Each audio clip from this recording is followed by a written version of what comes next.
प्रधानमंत्री जिनका सबसे बड़ा पद है देश में, सबसे बड़े पद पे बैठे हुए हैं, अब क्या भाषण देते हैं? कहते कि सावधान हो जाओ, कांग्रेस पार्टी के पास एक मशीन है, उसको लेकर आपके घरों के अंदर आएंगे और आपके मंगलसूत्र और आपका सोना चुरा के किसी और को दे देंगे। गुजरात में कहने लगे कि भाई और बहनों सावधान रहो, 2 गाड़ियां हैं तो एक गाड़ी कांग्रेस वाले चुरा लेंगे, 2 भैंस है तो एक भैंस कांग्रेस वाले चुरा लेंगे। अब हंस रहे हो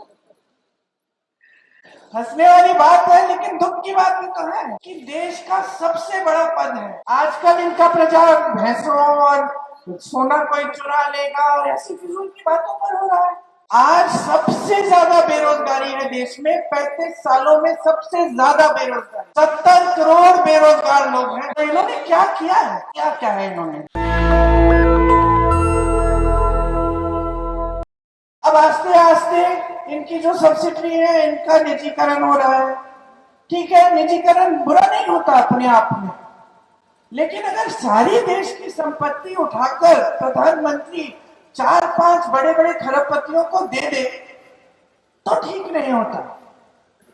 क्योंकि आप देखिए तो आज जो देश का कोयला है इन्हीं के दोस्तों का, देश की बिजली है इन्हीं के बड़े खरबपति दोस्तों की, देश के बंदरगाह सारे इन्हीं के दोस्तों के, देश के तमाम कोल्ड स्टोरेज इन्हीं के दोस्तों के, देश के हवाई अड्डे इन्हीं के दोस्तों के।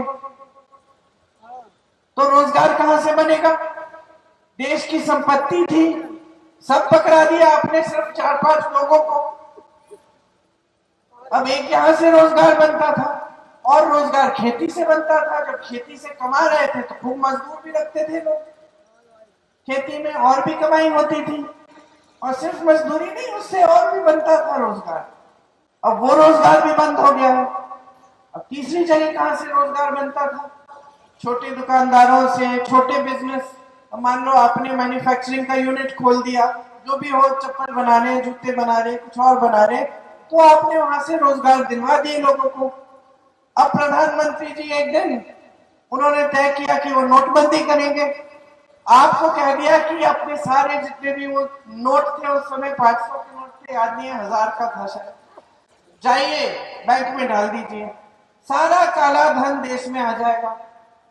आप सबने एक काम किया, मेरी बहनों ने जो छोटी मोटी बचत की थी, मुझे याद है मेरे बच्चों के एक मास्टर जी होते थे और कितने वो संकट में थे उस समय। उन्होंने मुझे बोला कि मुझे तो मालूम ही नहीं था कि मेरी माता जी ने चुपचाप से तकिए के नीचे करती है, नानियां दादियां थोड़ा थोड़ा रख लेती है कि पोता आएगा पोती आएगी, थोड़ा थोड़ा खरीद के देंगे। उनको तो मालूम ही नहीं था कि ऐसे इकट्ठे कर करके माता जी ने तकिए के नीचे, गद्दे के नीचे पैसे इकट्ठे करके रखे थे। बाद में पता चला कि हे भगवान, ये तो यहाँ पे पड़े, बेचारा बैंक ले गए। फिर तो ये सब आपकी जितनी भी छोटी छोटी बचत थी, ये तो गई बैंक में। और जो छोटे कारोबार थे, छोटे दुकानदार थे, उनका नुकसान हुआ बहुत, उस समय बहुत नुकसान हुआ। लेकिन सबने कहा चलो, मोदी जी ने कहा कि देशभक्ति दिखाओ अपनी, सारा काला धन आ जाएगा। भैया काला धन तो आया नहीं, आपने देशभक्ति दिखा दी, आप कतार में खड़े हो गए, और छोटे छोटे जो दुकानदार थे, बिजनेस थे, उनका नुकसान हुआ। उसके बाद मोदी जी लाए जीएसटी। अब जीएसटी से तो और भी कमर टूटी उनकी, समझ में नहीं आ रहा था किस पे कितना टैक्स है, क्या डाले क्या नहीं डाले। जो छोटे छोटे कारोबार हैं उनको एक खास एक आदमी को रखना पड़ा हिसाब किताब लगाने के लिए, डर के मारे कि गलत ना हो। तो बहुत लोगों को कष्ट दिया है, मुश्किलें कम नहीं हुई हैं इन 10 सालों में, तरक्की नहीं हुई है आपकी। फिर भी आपको दिखता है कि देश बहुत आगे बढ़ रहा है, अर्थव्यवस्था मजबूत हो रही है। टीवी चलाते हैं उस पर तमाम बड़ी जश्न लिखते हैं आपको, उसमें मोदी जी जा रहे हैं, सारे पीछे उनके आ रहे हैं, ये सब दिखता है। तो अब इन चीजों को आप समझेंगे कैसे, और गहराई से आपको समझ में कैसे आएगा कि आपके जीवन में तरक्की आ रही है कि नहीं आ रही है, कि सरकार वाकई इतने बड़े काम कर रही है कि नहीं। तो इसके लिए मैं सीधा आपको कह रही हूं कि जो आपको टीवी पे दिख रहा है, ये सब जितने भी टीवी के चैनल हैं, सब बड़े बड़े खरबपतियों ने आज के दिन खरीद रखे हैं। 57% ये सारे बड़े खरबपतियों के हैं। अब खरबपतियों को तो मोदी जी सारी संपत्ति दे रहे हैं देश की, और उल्टा मोदी जी भी अपनी पार्टी को अमीर बनाए जा रहे हैं। आज जो भाजपा है वो सबसे अमीर पार्टी है पूरी दुनिया में। अब देखिए, आजादी से 70 साल हो गए, कांग्रेस पार्टी 55 साल राज में थी, सरकार कांग्रेस की थी। 55 सालों में कांग्रेस पार्टी कभी इस दुनिया की सबसे अमीर पार्टी नहीं बनी। 10 सालों में भाजपा सबसे अमीर पार्टी बन गई। कहां से? कहां से? चलिए, आप कह रहे हैं कहां से?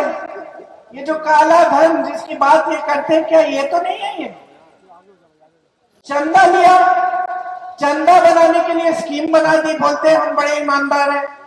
सबसे बड़ी भ्रष्टाचार की स्कीम तो इन्होंने बनाई है। पहले कभी किसी प्रधानमंत्री ने ये स्कीम तो नहीं बनाई कि जो भी चंदा देगा राजनीतिक दलों को उसका नाम गुप्त रहेगा। मोदी जी ने ये स्कीम बना दी, स्कीम बनाई, उसके बाद न्यायालय ने बोला कि भाई ये गलत बात है, जो चंदा दे रहा है उसका नाम हमें पता होना चाहिए, पूरे देश को मालूम होना चाहिए, ये सार्वजनिक काम है, राजनीतिक दल जो है जनता के लिए काम करते हैं। तो जब सूची निकली तो पता चला कि मोदी जी ने किस किस से चंदा लिया है। मोदी जी ने जो आपको टीका लगा था, याद है आपको? किस किस को लगा टीका? सबको लगा, हमें भी लगा। लगाना चाह रहे थे कि डर लग रहा था? हाँ, थोड़ा डर लग रहा था। मुझे तो लग रहा था, मैंने कहा कि ये टीका इतनी जल्दी में बना है, भगवान जाने इसमें क्या है है ना। खैर, हम सबने लगाया और उस पर्चे पे मोदी जी की फोटो भी आई थी, याद है? अब पता चलता है कि एक ही कंपनी ने सारे टीके बनाए और उन्होंने 52 करोड़ रुपए चंदा दिया मोदी जी को। तो गुजरात में जो पुल गिरा था जिससे सैकड़ों लोग बह गए पानी में, उस कंपनी से भी मोदी जी ने चंदा लिया। फिर ऐसी कंपनियां थी जिसमें मोदी जी ने छापा लगवाया, चंदा लिया, छापे बंद, केस लगवा दिए बड़े बड़े, चंदा लिया, केस ठंडे बस्ते में गए। तो ये सारी बात भी सामने आ गई। तो इनका काम क्या रहा है 10 सालों में? काम रहा है कि अपने बड़े बड़े खरबपतियों को मजबूत बनाओ, खूब चंदा लेकर अपनी पार्टी को मजबूत बनाओ, और जनता के लिए सिर्फ एक बात, फूट फैलाना। जनता के सामने जब जब आओ तो सिर्फ धर्म के आधार पर राजनीति करो बस, ताकि जनता के जज्बात आपसे जुड़ जाएं। अब मैं फिरोजाबाद में एक महिला के घर गई और गली के अंदर मैं चली गई थी। मैंने पूछा, भाई पानी आता है? नहीं। बिजली है? नहीं दीदी, बिजली का खंभा बहुत समय पहले लगा था, अभी तक तार भी नहीं है, और जहां जहां लगा है वहां बिजली भी नहीं आती, एक दो घंटे आती है। ठीक है। बच्चे कहाँ पढ़ रहे हैं? वो फीस नहीं भर पा रही हूँ मैं, तो मैं पाठशाला नहीं भेज रही। तो क्या करते हैं? पूरे दिन खेलते हैं, थोड़ी बहुत हम लोग जो सिखा सकते हैं सिखा देते हैं। तो मैंने कहा, विधायक कौन से दल का है? कहती है भाजपा का है। उस समय विधायकी के चुनाव थे। तो मैंने कहा, फिर किसको वोट दोगी? अब दीदी, देना तो इन्हीं को है। क्यों? हमारे घर आए थे दुरदुरिया करने। हंस रही है। आए हैं लगता है आपके घर भी। हमारे घर आए थे दुरदुरिया करने, हमसे वचन ले लिए भगवान के नाम कि हम भाजपा को वोट देंगे। कहते हैं कि बाकी पार्टियां धर्म विरोधी हैं। तो बताइए, मैंने उसको समझाया कि देखो, ये विधायक कितनी बार विधायक बना है? 2 बार बन चुका है, अब तुम तीसरी बार बनाने वाली हो। अब इसको तो पता चल गया कि काम करने की जरूरत नहीं है। मैं घर चले जाऊंगा इनके, भगवान का नाम लूंगा, बोल दूंगा ये वो, मंदिर मस्जिद की बात कर लूंगा और वोट मुझे मिल जाएगा। तो फिर मैं काम क्यों करूं? तो आदत किसने बिगाड़ी?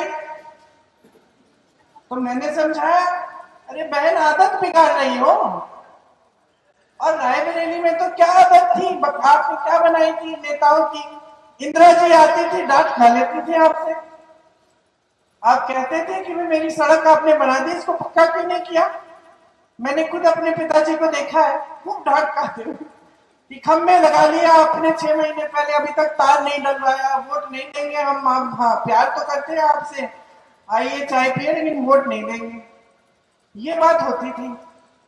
अब ये थी राजनीतिक परंपरा, बदल गई है। अब सब धर्म के आधार पर, जाति के आधार पर आपको गुमराह करने में पड़े रहते हैं। प्रमाण क्या है? देश के प्रधानमंत्री, जिनका सबसे बड़ा पद है देश में, सबसे बड़े पद पे बैठे हुए हैं, और क्या भाषण देते हैं? कहते कि सावधान हो जाओ, कांग्रेस पार्टी के पास एक मशीन है। सुन लीजिए, मैंने एक मशीन है, उसको लेकर आपके घरों के अंदर आएंगे और आपके मंगलसूत्र और आपका सोना चुरा के किसी और को दे देंगे। गुजरात में गए, गुजरात में कहने लगे कि भाई और बहनों सावधान रहो, 2 गाड़ियां हैं तो एक गाड़ी कांग्रेस वाले चुरा लेंगे, 2 भैंस हैं तो एक भैंस कांग्रेस वाले चुरा लेंगे। अब हंस रहे हो, हंसने वाली बात है, लेकिन दुख की बात भी तो है कि देश का सबसे बड़ा पद है, कैसे कैसे लोगों ने संभाला है। पंडित नेहरू, इंदिरा गांधी शहीद हुई देश के लिए, वाजपेयी जी सभ्य इंसान थे, मनमोहन सिंह जी जिसने देश को इतना आगे बढ़ाया। एक सभ्यता थी, एक स्तर था पद का, बातें होती थी तो काम की होती थी। चुनाव के लिए जब हम छोटे थे, आपकी उम्र के, प्रचार करने जाते थे पिताजी के लिए, तो मैं पूछती थी कि पिताजी क्या बात करूं? तो बोलो कि हमने ये किया है, हमने ये सड़क बनाई है, BHEL आया है, वहां पे वो हवाई अड्डा बड़ा बना रहे हैं, बच्चों की पढ़ाई के लिए डिजाइन इंस्टीट्यूट और दूसरे जो इंस्टीट्यूट हैं वो लगवा रहे हैं, बड़ा अस्पताल खोला, ये सब बोलो और बताओ जनता को कि हम किस तरह से विकास कराएंगे, ये कहते थे वो। और हमारा प्रचार भी यही होता था। हम आपके बीच आते थे तो कहते थे भाई हमने इतने रोजगार दिलवाए हैं और दिलवाने हैं, ये बड़े बड़े उद्योग खोले हैं।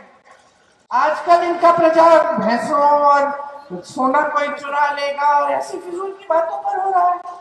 तो अब सोचने वाली बात यह है कि अगर काम किया होता, अगर वाकई इन्होंने 10 सालों में रोजगार दिए होते, महंगाई कम की होती, महिलाओं के लिए कोई अच्छी स्कीम लाए होते, तो उसके आधार पर बोलते ना। आपके सामने प्रचार करने आते तो उसके आधार पर बोलते कि भाई हमने करोड़ों रोजगार दिए और अगले 5 सालों में हम करोड़ रोजगार देंगे। लेकिन ये तो बोलने की हिम्मत नहीं है क्योंकि कुछ किया नहीं। आज जनता समझ रही है कि कितने बड़े बड़े सपने दिखाए हमें भाजपा वालों ने। 2 बार इनकी सरकार हमने बना दी केंद्र में। मोदी जी कहते थे 15 लाख रुपए खाते में डलवाएंगे, मोदी जी कहते थे सारा काला धन वापस आएगा और मेरी बहनें अमीर हो जाएंगी क्योंकि हम आपके खाते में डालेंगे। मोदी जी कहते थे नौजवानों के लिए कांग्रेस ने कुछ नहीं किया, 2 करोड़ रोजगार देंगे, कुछ नहीं हुआ। आज सबसे ज्यादा बेरोजगारी है देश में, 35 सालों में सबसे ज्यादा बेरोजगारी, 70 करोड़ बेरोजगार लोग हैं। पढ़े लिखे थे, शिक्षित है, लेकिन 70 करोड़ बेरोजगार। मजदूरी नहीं मिलती ठीक ढंग से, आप जाओ ठेकेदारों के पास कुछ भी दे देंगे, कोई कानून नहीं है कि इससे कम मत दो, शोषण मत करो श्रमिकों का, किसान कमा नहीं पा रहा है, बहनों के लिए कोई स्कीम नहीं है, महंगाई से जूझ रही है, सबसे ज्यादा बोझ उठाती है। मेरे भाषण सुनने के बाद घर जाएंगी, सफाई करेंगी, खाना पकाएंगी, जब तक सब लोग सोएंगे नहीं रात को तब तक नहीं सोगी, है ना। कोई सुनवाई है तुम्हारी? समाज में तो कमी होती है महिलाओं की सुनवाई, सरकार में भी नहीं है। तो सरकार का काम है। मेरे पिताजी ने पंचायती राज में आरक्षण दिया महिलाओं को तो सक्षम हुई। आज खूब सारी जो पंचायती राज में जो चुनाव जीत के आती है वो महिलाएं हैं। हमने यहाँ परियोजना शुरू की थी पूरे अमेठी रायबरेली में, उससे भी आप सक्षम हुए। इन्होंने क्या किया है? ये सब करने के बजाय के अलावा ये धर्म की बातें और ये बड़े बड़े जश्न और ये बड़े अपने खरबपतियों को मजबूत करने के अलावा किया क्या है इन्होंने? अगर किया होता तो आपके सामने उसके आधार पर वोट मांगते। मजदूरी जहां भी होगी देश में, श्रमिकों को 400 रुपए प्रतिदिन से कम कानून बनेगा उससे कम नहीं दे पाएंगे। जो कम देगा वो कानून का उल्लंघन करेगा। ये सब हम करना चाहते हैं और बहुत लंबी सूची है। ये तो बड़ी बड़ी बातें हैं जो मैंने बताई हैं। हर छोटी चीज के लिए हमने सोचा है। मेरे भाई 4000 किलोमीटर पैदल चले कन्याकुमारी से कश्मीर आप सबसे मिलने के लिए, फिर 4000 किलोमीटर की यात्रा और की मणिपुर से मुंबई तक आप सबकी समस्याओं को सुनने के लिए कि क्या क्या है आपकी समस्याएं। और ये जो स्कीम हमने बनाई वो इसी के तहत बनाई गई कि उन्होंने जो सुना, जो सीखा, समझ में आया कि आज सबसे बड़ी समस्याएं बेरोजगारी, महंगाई है। उनको दूर करने के लिए, जनता की मदद करने के लिए हम क्या क्या ला सकते हैं, तभी हमने ये सब तय किया और वो सब हमारे न्याय पत्र में लिखा है जो हम लागू करना चाहते हैं चुनाव के बाद। तो देखिए हमारी नीति, हमारी विचारधारा एकदम अलग है। ये लोग कहते हैं लो पकड़ो 5 किलो का राशन, बाकी सारी देश की संपत्ति खरबपतियों को, कर्ज माफ होगा उनका 16 लाख करोड़ रुपए, किसानों का एक भी पैसा माफ नहीं होगा। आपके लिए ये 5 किलो राशन काफी है और आप इसके बदले में मुंह बंद रखो, धर्म और भगवान के नाम में हमको वोट दो। ये इनकी नीति है। अब तुम खड़े हो काले अंगोछे वाले, पहनो उतार के रहो, तुम खड़े हो, मैं तुमको बोलूं कि लो 5 किलो राशन लो हर महीने या फिर मैं तुमको रोजगार दे दूंगी, कौन सा लोगे? क्यों रोजगार? अरे कोई भी अकलमंद रोजगार मिलेगा। और अगर सरकार की नीयत सही है तो कोई भी सरकार पहले रोजगार देगी। राशन अच्छा है, ठीक है, लेकिन इसके साथ साथ क्या दे रहे हो भाई? रोजगार दे रहे हो, उद्योग बनवा रहे हो, हमारी संपत्ति हमारे हाथों में दे रहे हो, हमें मजबूत करने का काम क्या कर रहे हैं? ये जनता को पूछना जरूरी है। आप समझदार हो, समझ रहे हो तो इनकी भी नियत समझो ना।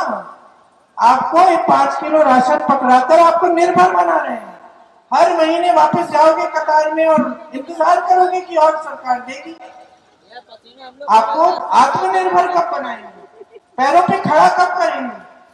रोजगार मिलेगा बेटा, तुमको रोजगार मिलेगा, आत्मसम्मान मिलेगा, अपने परिवार का देखभाल करोगे, शादी करोगे, बच्चों का देखभाल करोगे, बड़ों का देखभाल करोगे।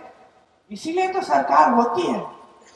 इसीलिए मैं आपसे सिर्फ ये कहने आई हूं, अब जागरूक बन जाओ। बहुत नाटक नौटंकी देख ली है इस देश ने।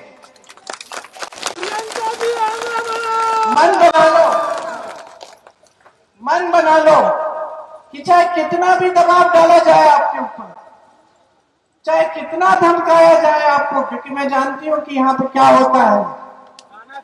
हाँ, यहाँ भी तानाशाही और मोदी जी के स्तर पर भी तानाशाही। मन बना लो, देखो जहां जहां इतिहास में, देश में, दुनिया में तानाशाही रही है, जब जनता ने मन बना दिया है कि बस बहुत हो गया और खड़ी हो गई जनता। अपनी खुद के पूर्वजों को देखो, यहाँ की जनता को देखो। 100 साल पहले सोच सकते हैं आप कि कितने गरीब हुए होंगे वो किसान, कितने गरीब हुए होंगे वो किसान, लेकिन कमजोर नहीं थे। अंग्रेजी साम्राज्य के सामने खड़े हो गए और इतने मशहूर हो गए अपने आंदोलन के लिए कि कोई जाकर इलाहाबाद में बोले मोतीलाल नेहरू जी के, जाइए देखिए वहां रायबरेली में किसान खड़ा हो गया है, गरीब है लेकिन इतने बड़े साम्राज्य के सामने खड़ा हो गया है। और वो आए तो ये आपका इतिहास है। खड़े हो जाओ, मन बनाओ, हम सब आपके साथ हैं। हम रोज लड़ रहे हैं आपके लिए, रोज लड़ रहे हैं आपके लिए, रोज सच्चाई की लड़ाई लड़ रहे हैं, रोज लोकतंत्र की लड़ाई लड़ रहे हैं, रोज संविधान की लड़ाई लड़ रहे हैं, ये लोग कहते हैं फिर से सरकार बनाओगे तो संविधान बदल देंगे, संविधान बदल देंगे, आपके अधिकार, आपके आरक्षण खत्म हो जाएंगे। यही चाहते हैं ये लोग, चाहते हैं कि सत्ता बनी रहे बस, बाकी जनता रहे दलदल में, गरीबी में, उनका कोई परवाह नहीं है। और हम डराते रहे, धमकाते रहे, धर्म के नाम पर राजनीति करते रहे, लोगों में फूट फैलाते रहे। अब आ गया है समय सबको बदलने का। अपना भविष्य अपने हाथों में लो, और हम सब हैं, पुश्तों से आपके साथ खड़े हैं, पुश्तों की आपकी मदद की है, आपका समर्थन किया है और आपके लिए लड़े हैं और लड़ते जाएंगे। शहीद हुए, एक शहीद हुआ, दूसरा खड़ा हो गया। दादी जी शहीद हुई जब आपकी सांसद थी, पिताजी खड़े हो गए, वो शहीद हुए, माता जी खड़ी हो गई, आज उनका बेटा है आपके पास, उसके मन में आपके लिए श्रद्धा है। अभी बात करती हूँ दादी, अभी आके बात करती हूँ। उनके दिल में आपके लिए श्रद्धा है, सम्मान है, दिल लगा के काम करेंगे आपके लिए। उनको भारी बहुमत से जिताइए, किसी के भय में मत आइए, डरिए मत, कुछ नहीं होने वाला, हम सब हैं, आपके लिए लड़ेंगे, आपको कोई नहीं छू सकता। भारी बहुमत से जिताइए, कांग्रेस पार्टी को विजयी बनाइए, इस देश के हालात को बदल डालिए। यही आगे करने आई थी, आपने बहुत ध्यान से सुनो, धन्यवाद, जय हिंद।